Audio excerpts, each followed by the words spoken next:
Hello guys.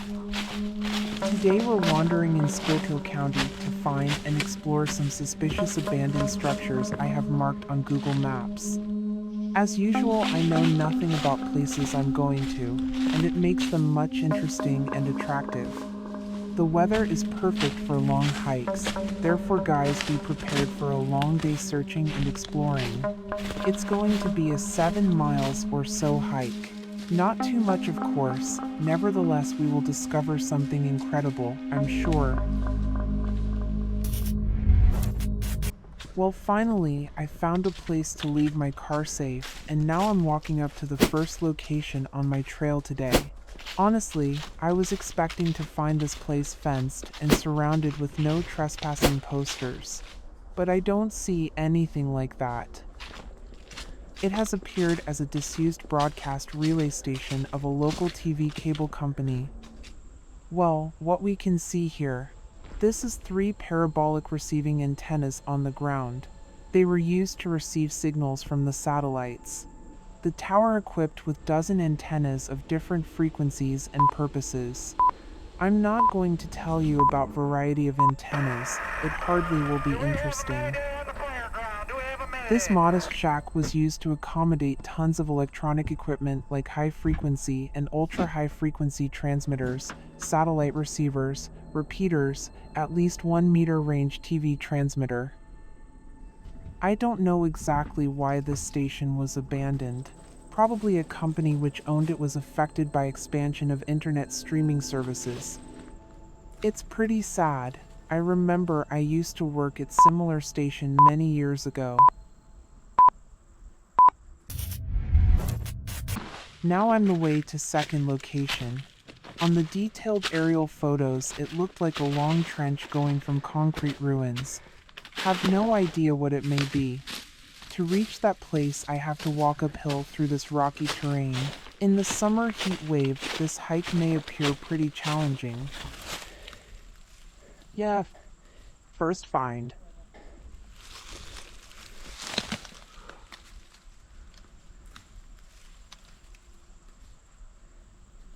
A skull. A skull of a buck. Check out these nice antlers. The other day I saw the same antlers and the same kind of skull for sale at an antique shop in Bristol.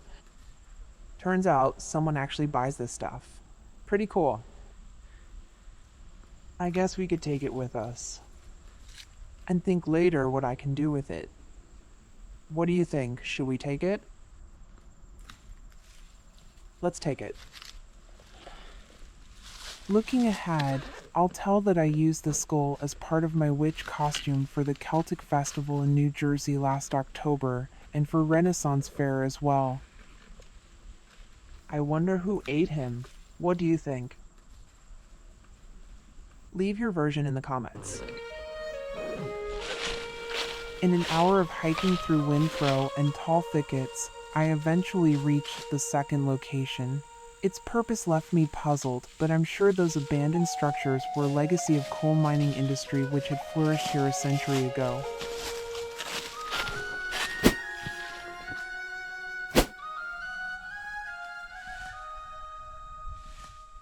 How you can see, this is kinda small dam, probably part of a water supply source or an irrigation system.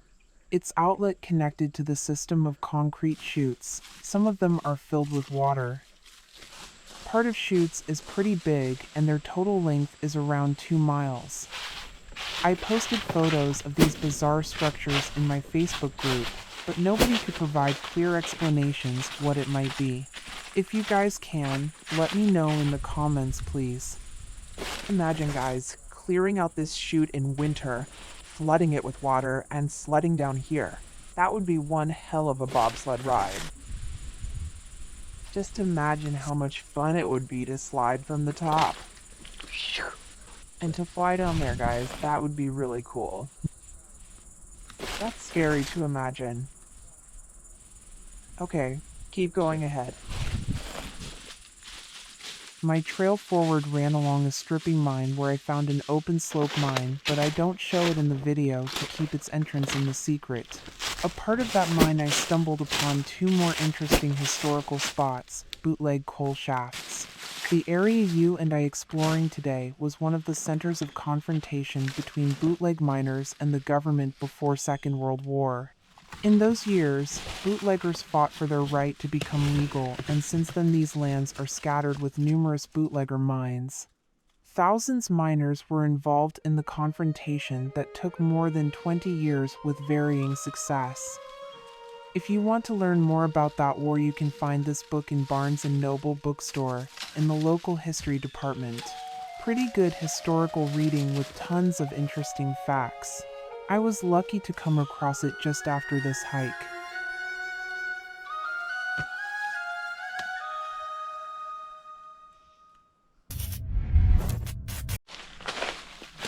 About fourth location I learned from old blueprints. Back to 1870s, there was an extensive coal mining site with numerous associated buildings and structures. In 1897, a gas explosion occurred at the shaft. It caused the timbers and coal vein to catch fire. 2 miners perished.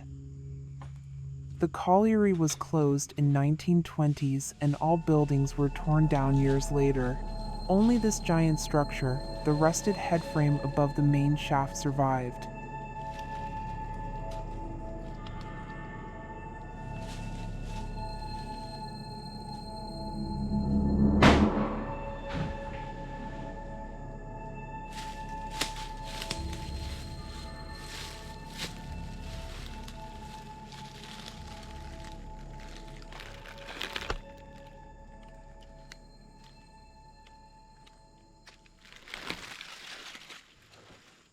It's really deep here, guys, looking like a few hundreds feet. It's even terrible to look down. I should get out of here. It's a death trap. According to the old blueprints, the depth of this shaft reached the mark 979 feet.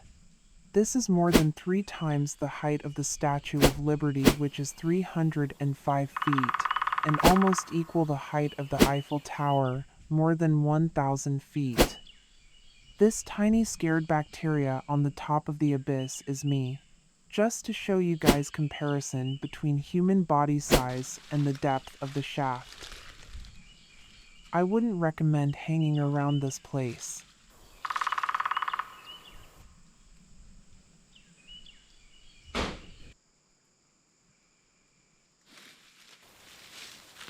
It's a dangerous place.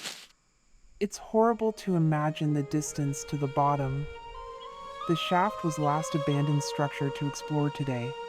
This old tower stands as a silent monument of unsung miners who worked in the incredible depth. Today's hike was a good chance to find some forgotten places in wilderness of Pennsylvania, and I was lucky to discover them. Have a great day, guys, and see you in the next video.